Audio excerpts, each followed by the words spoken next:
땡큐. 자, 이제 두 번째 시간 시작하겠습니다. 근데 그러면 우리 구원에서 왜 성화가 되어야 하는가?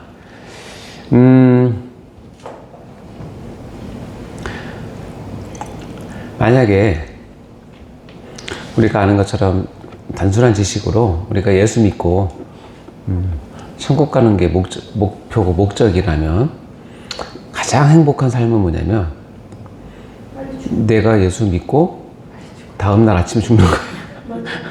그것도 불안하면 예수 믿고 바로 그 자리에서 영접기도 하고 나서 바로 천국 가면 제일 좋죠. 근데 성경에서는 그런 죽음을 절대로 환영하거나 칭찬하지 않습니다. 우리가 저번에 하나님의 예정을 설명할 때 하나님의 십자가 우편에 있는 강도 얘기를 했었던 거 기억나실까 모르겠어요. 그분 같은 경우는 정말 정확히 예수를 고백하고 진짜 몇 시간 안 돼서 천국 갔어요. 분명히 간 거잖아요. 그렇게 살고 싶으세요?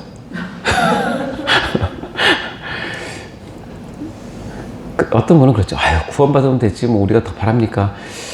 굉장히 겸손한 것 같은데 문제는 뭐냐면 하나님이 원하시는 건 아니에요.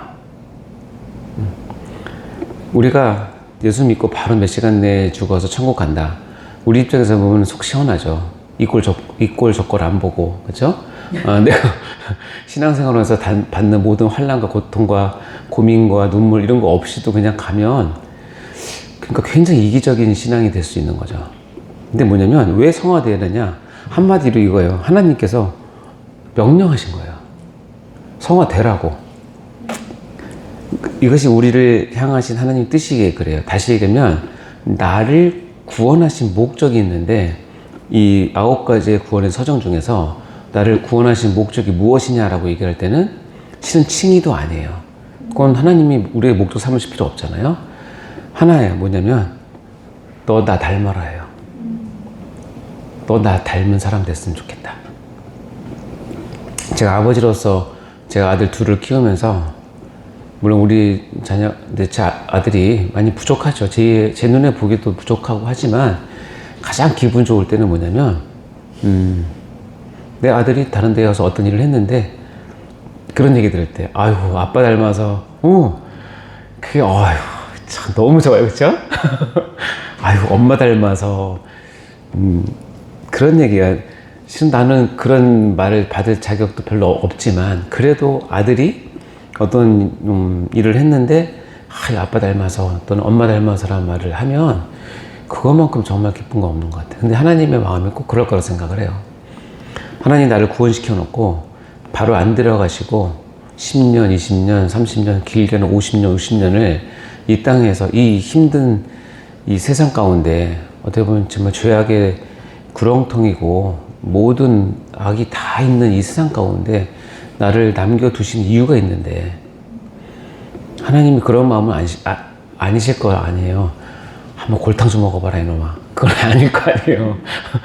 세상이 얼마나 힘든지 한번 당해봐라. 이건 아닐 거 아니에요.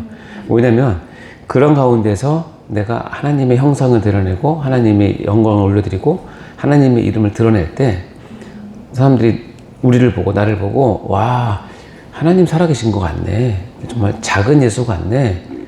그 얘기를 들을 때 나도 기쁘지만 누가 더 기뻐하세요? 하나님이 정말 기뻐하세요. 그래서 성화를 명령하시는 거예요. 엄밀히 따지면 하나님의 영광을, 하나님의 마음을 위해서. 이렇게 작정하셨어요. 그러니까 우리 따라야죠. 뭐 아까도 얘기했지만 예수 믿고 바로 죽는 거는 우리 입장에서 꿈 같은 얘기지만 올바른, 그러니까 성경에서 말하는 그런 참 죽음은 아닌 것 같아요. 자, 베드로전서 1장 15절 16절 읽어볼까요? 시작. 오직 너희를 부르신 거룩한 이처럼 너희도 모든 행실에 거룩한 자가 되라. 기록되었으되 내가 거룩하니 너희도 거룩할지어다 하셨느니라. 하나님은 거룩하세요. 그렇죠? 우리가 하나님의 성품을 들을 때 배울 때 얘기했지만 하나님의 속성 가운데 공유적 속성과 비공유적 속성이 있어요. 실론에서 배워서 까마득하죠. 그래요? 자, 혹시 강도석 혹시 보실 분들은 꼭 알아야 되는데 이거 잘 나와요. 네, 사람들은 거룩이라고 하면 비공유적 속성이라고 생각할 수가 많아요.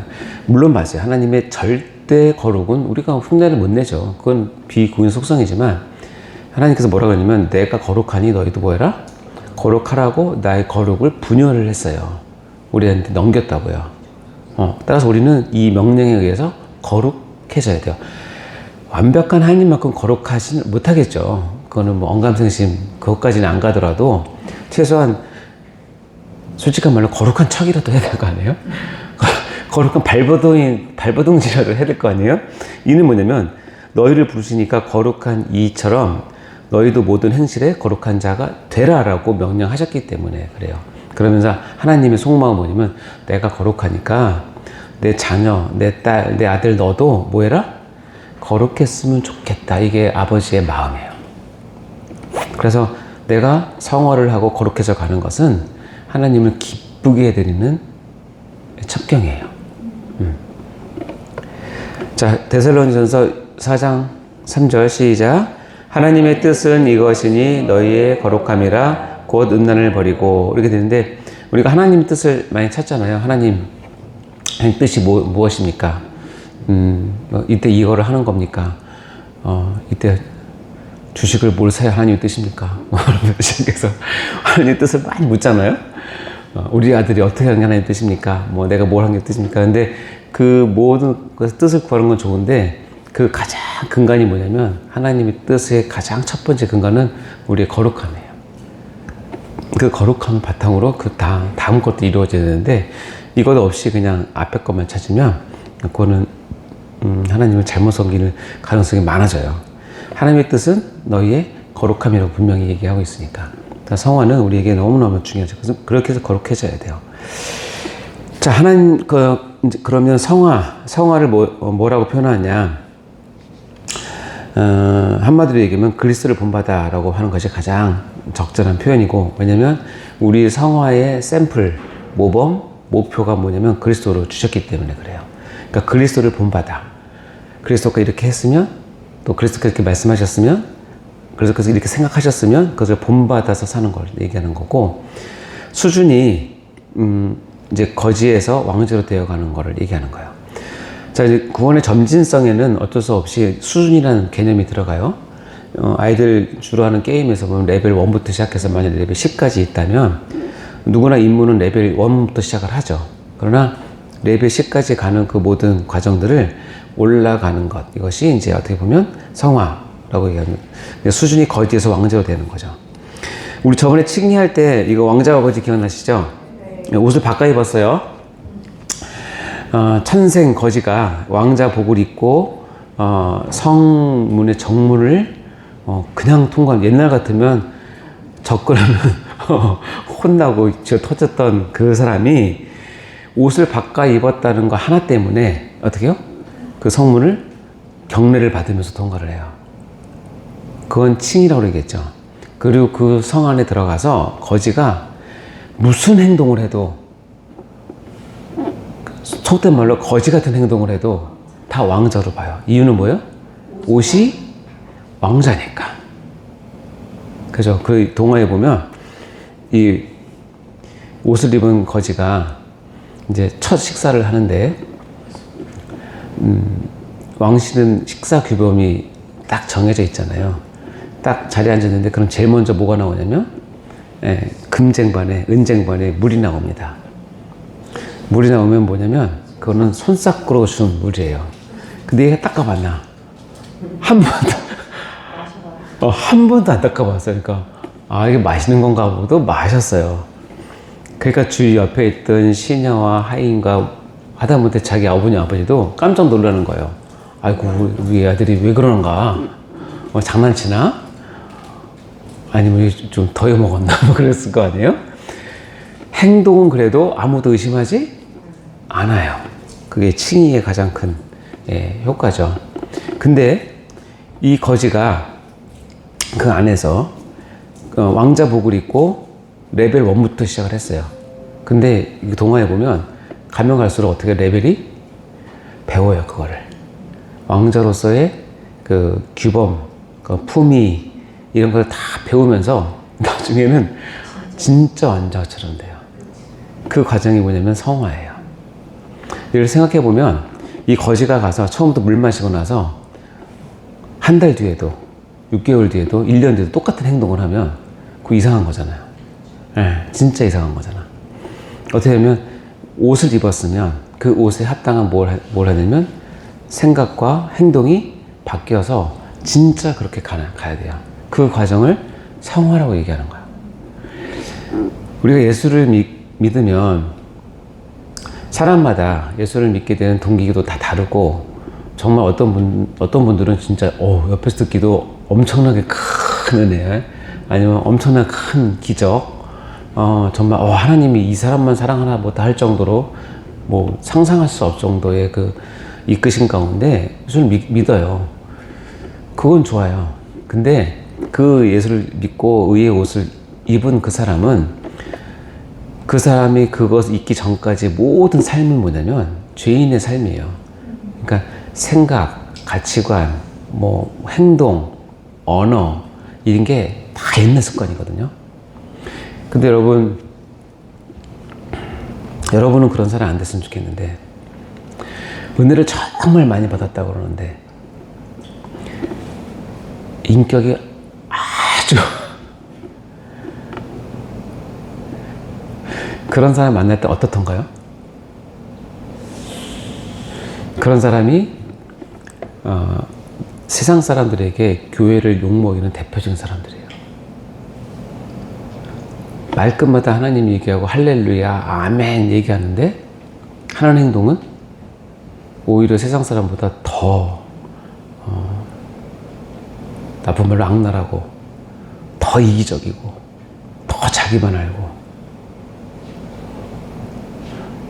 그렇게 되면 뭐냐면 그 옷을 입고 여전히 거지와 같은 행동을 하니까 궁정 사람들이 어떻게 할 수 없죠. 왕자복을 입었으니까 함부로 못하지만 수군되겠죠.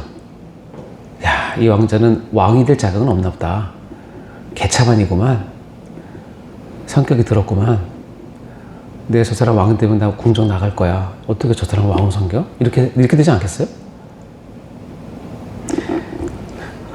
성화는 하나님께서 우리에게 구원을 주신 다음에 그 레벨을 올라가게 하는 이유는 뭐냐면, 아까도 그런 경우 우리 가운데 그런 사람이 없었으면 정말 좋겠는데, 성화되지 않으면 반동적으로 뭐가 되냐면 하나님의 명예와 이름과 이것을 실추시키는 결정적인 도구로 누가 쓰냐면 사단이 아주 잘 써요. 자기 의도와 상관없이 그런 데 쓰인다니까요.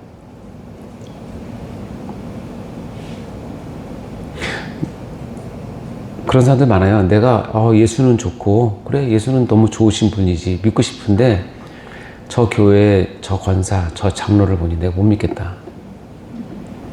심하면 저 사람이 다니는 교회 내가 절대 안 나간다. 그게 어디서 옵니까? 성화의 명령을 거부하고 성화되지 않으면. 근데 여러분 방심하지 마세요. 저도 그렇게 쓰일 수 있고 여러분도 언제든지 기회가 되면 그렇게 쓰일 수 있어요. 그러니까 긴장하셔야 돼요. 네. 그 왕자와 거지는 참 그런 면에서 칭의와 성화를 너무 잘 설명한 책이에요. 뭐 제가 성경을 쓴다면 그럴 리는 없겠지만 두 가지 얘기를 넣고 싶은데, 옛날에 춘향전 얘기를 회심할 때, 그다음에 왕자와 거지 얘기를 넣으면 참 성경이 풍성하겠다는 생각을 해봅니다. 자, 성화의 성경적 개념, 이제는 성화에 대한 어떤 개념이 잡혔으면 이제부터는 그냥 쭉 읽으시면 됩니다. 그렇게 어려운 개념은 아닌데, 성화의 정의가 뭐냐? 어떤 물건을 특별한 목적을 위해서 따로 구별해 놓는 것을 성화라고 얘기를 해요. 그러니까 어떤 물건을 어떻게 사용할 것이라는 것을 염두에 두고 따로 챙겨 놓는 것을 성화.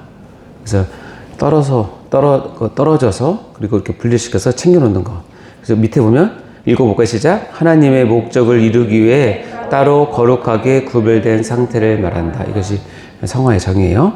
그래서 성화를 시키는 목적은 뭐냐면 하나님의 의도가 있다는 것을 아셔야 돼요. 하나님이 성화시키는 목적이 있다는 걸 아셔야 돼요.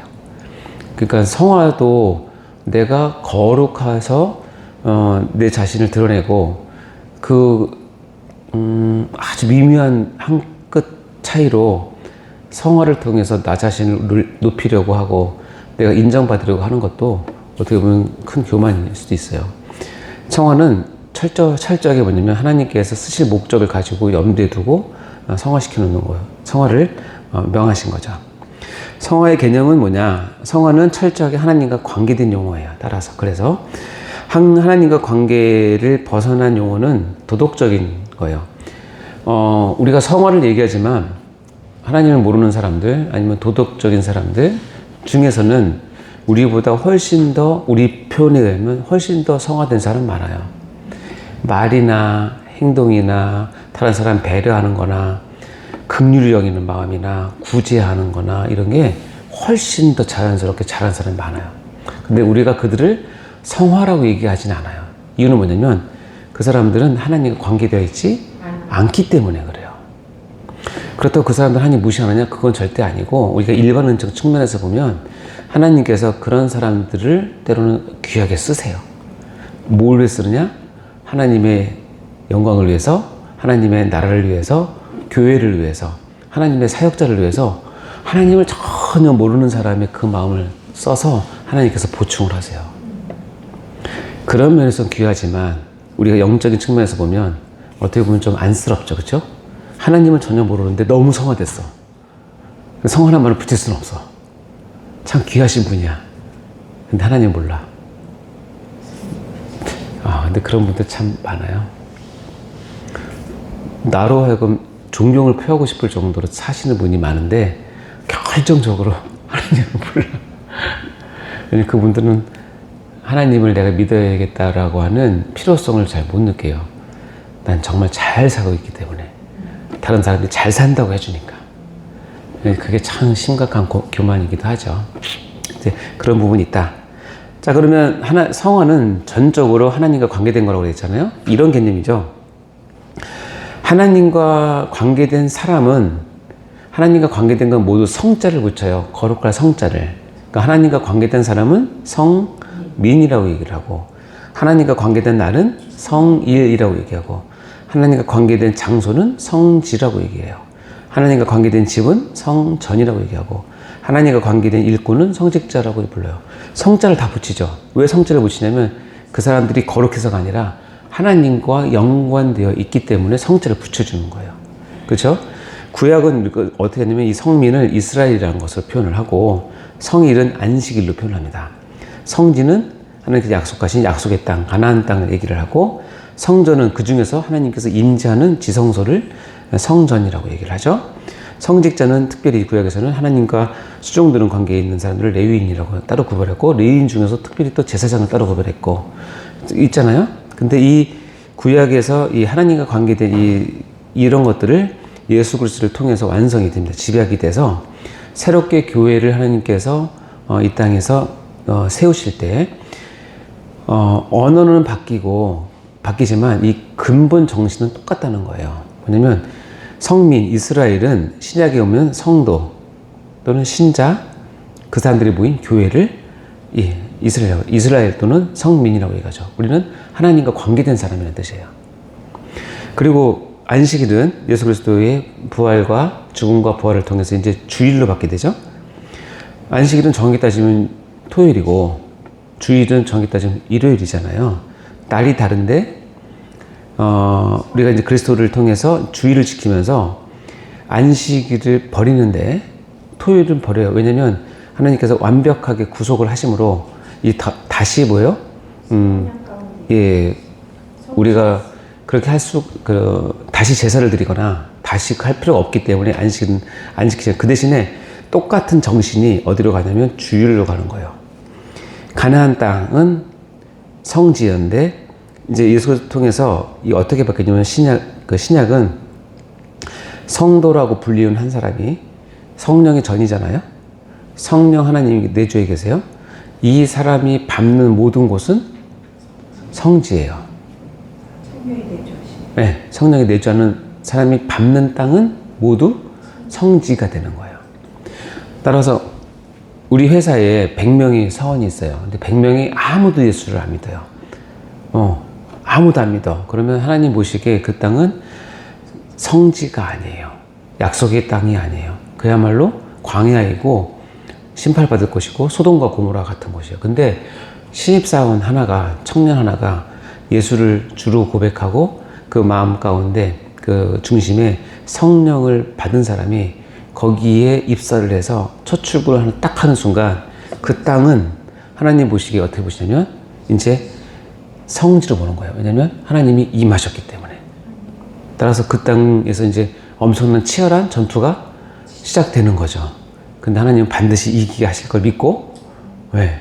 거기를 점령할 때 하나님께서 왕 같은 제사장의 역할을 그 사람에게 줘서 그 사람을 통해서 하나님 나라를 넓히는 거예요. 따라서 진정한 성지는 내가 사는 삶의 현장이 다 성지예요. 그러니까 굳이 성지순례 안 가셔도 되는데 그래도 그 나름대로 의미가 있어 가는 거죠. 자, 이해되셨죠? 그다음에 성전은 하나님의 임재가 임하는 곳이에요. 그렇죠? 하나님 관계된 장소. 하나님 임재가 임하는 곳은 두세 사람이 내 이름으로 모인 곳은 나도 그들 중에 있겠다고 말씀에 따라서 이렇게 지금 우리 돼 있잖아요. 여기에 하나님께서 임하시면 교회 공동체, 모든 공동체, 신앙 공동체는 구약으로 따지면 다 성전이에요. 그죠? 그 안에 성령께서 계시고, 성직자, 레위인은 과거에는 레위인을 통해서 했지만 여기 보면 이제 엄밀한 의미로 따지면 성직자라고 보다는 모든 성도나 모든 사람이 다 왕같은 제사장이기 때문에 만인 제사장이에요. 그 부분도 우리가 인정하지만 또 두 번째 선택 뭐냐면 그 교회 공동체 중에서 하나님께서 위임을 하셔서 그 공동체를 맡기실 사람을 세우세요. 예를 들어서 이스라엘이 출애굽할 때 누구를 세우셨어요? 모세를 세우셨죠. 그리고 모세를 통해서 40년 동안 이 이스라엘 공동체 이끌면서 그 본을 보여주세요. 하나님께서 직접 이스라엘 사람들이나 장로들에게 직접 얘기하지 않고 모세를 통해서 얘기하고, 성경을 읽어보시면 이 장로들과 이스라엘 백성들도 하나님의 음성 듣기가 너무 두렵고 무서운 거예요. 그러니까 누구에게 맡겨요? 모세에게 위임을 해요. 하나님은 하나님의 말씀을 모세에게 위임했고, 백성은 하나님의 말씀 듣는 통로를 모세에게 위임해요. 이 관계. 그래서 이것을 세우는, 목회자를 세우는 것도 하나님께서 특별히 허락하신 일이에요. 굳이 여기서 따지자면 저와 여러분이 이제 그런 역할을 감당을 해야 되는 거죠. 그러니까 여러분이 성직자라고 하면 그런 의미로 생각하시면 딱 좋아요. 자, 하나님과 관계된 모든 것이 성, 붙인다. 그러니까 성화는 하나님과 관계된 것이다. 다음에 볼까요? 성화의 내용을 보면 이제 3단계 됩니다. 성화는 우리가 겉으로 보면 내가 해야 되고 내가 주도적으로 하는 것처럼 보이지만 여러분이 실제로 성화의 단계에 들어가서 성화를 하다 보면 빠지지 않는 분이 있는데 성령 하나님이에요. 성령 하나님 없이는 성화가 안 돼요. 되더라도 너무 뻑뻑해요. 버겁고 힘들어요. 성령 하나님께서 주도하시는 사역에 내가 거기서 순종할 때 가장 자연스러워요. 1단계는 뭐냐면 죄인을 죄의 부패에서 깨끗하게 하시는 이것이 1단계예요. 2단계는 뭐냐면 성령께서 그의 본성을 하나님 형식으로 갱신시켜요. 나부터 뭐예요? 바뀌게 만들어요. 그리고 나서 3단계는 뭐냐면 거기에 합당한 하나님이 원하시는 선행을 행하게 하세요. 자, 죄의 부패에서 깨끗하게 하시고 형상으로 갱신시키고 선을 행하게 하시는 거예요.